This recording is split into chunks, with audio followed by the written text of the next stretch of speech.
Demonstrate a process that I like to use for removing dents in foam core bagged wings. This is the process that I use and I like to use, although it is not necessarily the only process or the best process. It's just something that over the years has worked well for me. The first thing we do is we get a piece of paper towel. I like one of these half sheets like this. I'll fold it in half and then typically fold it in half one more time. Next, I'll pretty generously wet it out, like so.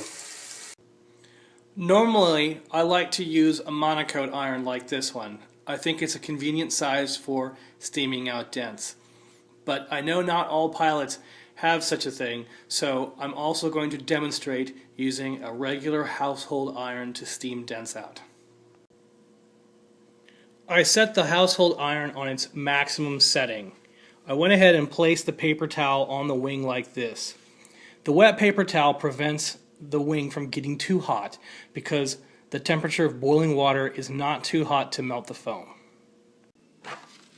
I simply work the iron over the dented areas like so. Note you can kind of hear the steaming of the foam, and I can see little tufts of steam come off. Next, I go ahead and look at the creases. I see that I still have a few creases, so I was not getting the wing hot enough. What I will sometimes do is take my 4-ply of wet paper towel and unfold it and now make it a single 2 layers of wet paper towel and try again.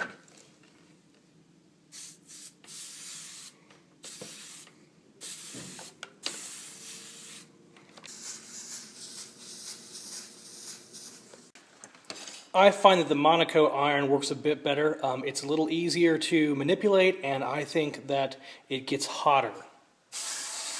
You can definitely hear that the steaming is louder, that's for sure. So I think it does do a better job of steaming the dents out than a household iron.